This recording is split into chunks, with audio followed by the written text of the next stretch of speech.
আসসালামু আলাইকুম গাইস, কি অবস্থা সবার? আশা করি অনেক ভালো আছেন গাইস। আলহামদুলিল্লাহ, আপনাদের দোয়া ও ভালোবাসা আমি অনেক ভালো আছি। তো দেখতেই পারছেন এত হ্যান্ডসাম ভাবে কোথায় যাচ্ছি আমি। আসলে আমি যাচ্ছি হচ্ছে মূলত আমার আন্টির বাসায়। আর আমার আন্টির বাসায় অবশ্যই একটা রিজন আছে। আমার আন্টির বাসায় যাওয়ার কারণ হচ্ছে আমার শরীরে কিছু গোটা দেখা দিছে, যেটা অনেক ভয়ঙ্কর ভাবে আমার ইফেক্ট করতেছে, যার কারণে গ্রামীণ একটা চিকিৎসা নেওয়ার জন্য চলে গেলাম আমার আন্টির বাসায়। আর গ্রামের দুই পাশে চিত্র দেখতে দেখতে চলে যাচ্ছি আমি।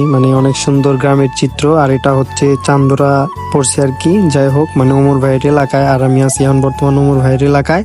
আর আমি ওমর ভাইয়ের এলাকা থেকে চিন্তা ভাবনা করছি আমি ব্লগ ভিডিও করব এবং চেষ্টা করব কর্মস্থলে যাওয়ার জন্য, কারণ অনেক বসে খেয়েছি। আর এই যে দেখতে দেখতে এটা হচ্ছে বেলাবহ কবরস্থান, অনেক পুরাতন কবরস্থান যদিও।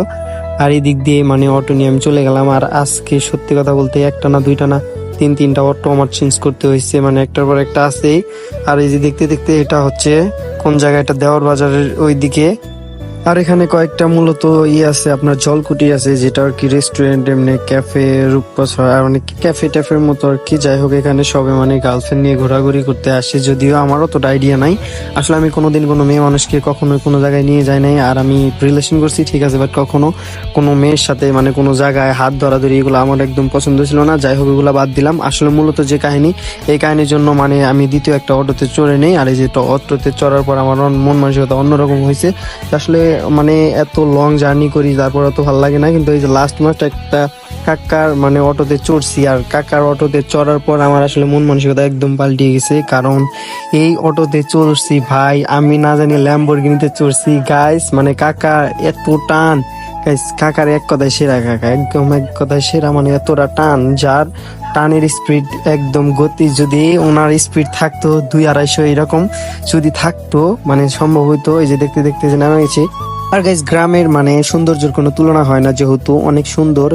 এখানে আছে নদী, আছে অন্যান্য খাল বিল। দেখতে দেখতে চলে আসলাম। এই যে দেখতেই পারছেন যে আমি অলরেডি এসে পড়েছি। আসলে মূলত আমি এই যে এসে একদম ফ্রেশ ট্রেশ হয়ে একদম খাওয়া দাওয়া করে একদম রেডি। আর যে কারণে রেডি, এই দেখতে পাচ্ছেন এত সুন্দর কুত্তা। আসলে বন্ধুদের মিস করতেছি যদিও।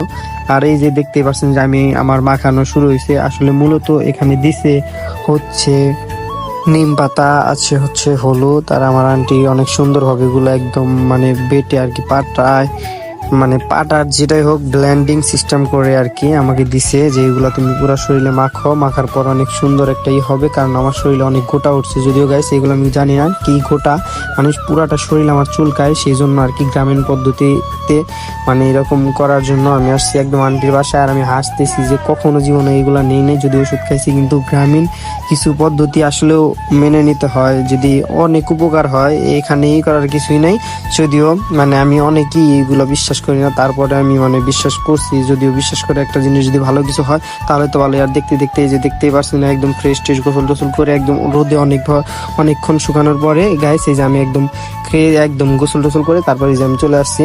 আর গাইস, আজকের ব্লগ এই পর্যন্ত। সবাই ভালো থাকবেন, সুস্থ থাকবেন। আসলে মূলত আমাদের ব্লগগুলো হচ্ছে অনেক শর্ট শর্ট, যদিও আমি অনেক ফাঁকে আছি। যাই হোক, আমার জন্য দোয়া করবেন। ভালো থাকবেন, সুস্থ থাকবেন। আল্লাহ হাফেজ।